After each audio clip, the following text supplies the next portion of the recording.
Good morning. Welcome morning. to Cult of the Week. We're here with Nathaniel. Nathaniel, you're looking very artsy militant today. I'm really embracing my role as the regent and defender of the faith. Ah, yes, that is your role. Indeed. Dressed for it. Yeah, That's good. That's good. Yeah, I like to. I'm embracing it. Give a little visual symbol to our followers. Mm-hmm. You know, I like it. I won't be cracking the whip all the time, but they need that visual reinforcement. Someone's there standing up for gravity. I love gravity. I love gravity too, I man. love it. Gravity rocks. Speaking of gravity, Nathaniel is actually here today to do a movie review about a movie that he saw recently. Well, I'll tell you, I'm so excited about this film, guys. I mean, most religions wait for decades to get a film that breaks into mass appeal, a blockbuster film about their religion. I mean, you know what these films are. Some of them are okay, some of them are pretty good, some of them not so much. But this film, I'm putting it out there right now. This film is the best religious movie of the decade. Possibly even of all time. Passion of the Christ?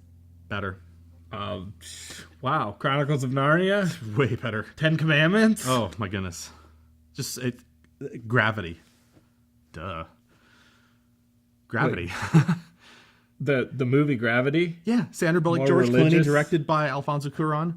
It is the most religious film of all time. Huh. Well, I haven't seen it, so Yeah, trust me on this one. It's it's a struggle for faith. I mean, it's a simple film. These two astronauts are astronauts. astronauts. What's wrong with astronauts? Okay. Remember, we are worshiping gravity, and though Right. this title may carry the name Gravity, Yeah. it's about astronauts. Well, you think I just picked the movie because Gravity was the title? I think you would have been far better having picked the movie by, say, James Cameron. You know, he traveled down to the bottom of the Mariana Trench Oh, yeah. seeking gravity. I mean, he's obviously a gravitist. It has to be. Those who hug the earth, who delve into its depths, just seeking to have a greater glimpse, a greater weight of gravity upon them. Really, are they not the greatest adherents to our faith?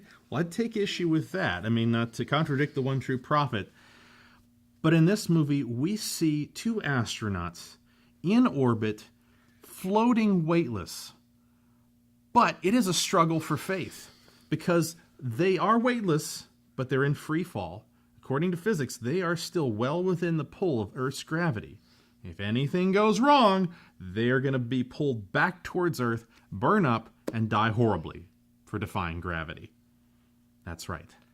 But as the characters encounter horrific odds in order to survive this catastrophe that happens in orbit, that's not a spoiler, that's pretty much in the trailer.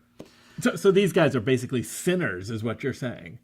Well, not necessarily. I would argue that the principal character, Sandra Bullock's character, she is the one with a crisis of faith.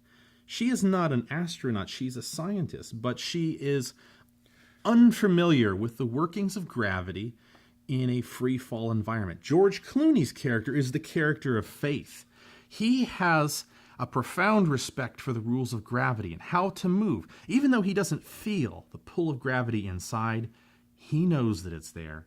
He understands gravity on a very intimate and intellectual level and is able to maneuver safely. Well, to an extent. A lot more complications ensue in the movie.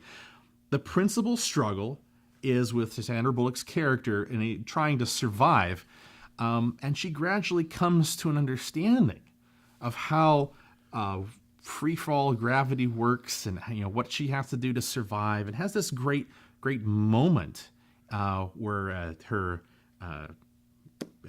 her mentor figure kind of helps her along the way down this path to a better understanding of gravity. I really think that this movie is going to push us to the next level, because if you are struggling in your faith, which we all do, you have to admit it. If you're struggling in your faith of gravity, Yes. you have to see this movie, because it decontextualizes the struggle for faith and puts it in such a grand spectacle. You can see the glory of gravity and everything that moves in its sway. You can see the tiny, tiny humans who are struggling to understand and survive in gravity's wake come to that moment of realization. So, not too big of a spoiler, but I think you guys should see it. You really will like it. It's a well-done film. And like I said, it is the most religious film of the decade. Now, I don't want to say that you have to, and I'm almost done. No, I'm going to say that you have to see this film. As regent and defender of the faith, are you... The stars are in alignment. The gravity will reverse its flow. I can feel it. Are you okay?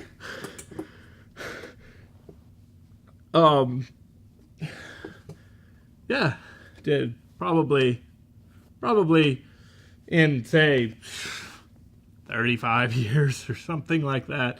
I'm sure my prophecy is going to come true. Okay, yeah. Gravity spoke to me. Wow, that's really profound. 35 years. 35 years. All right, so you've got I predict time. the end times, the reverse flow of gravity. Wow. So you've got time to see the movie, though. See the movie, apparently. Yeah, see the movie, because now it's more important than ever. Yeah. And just remember, the regent and defender of the faith has made it so. By will of the one true prophet. All hail gravity. Hail gravity. Hail gravity.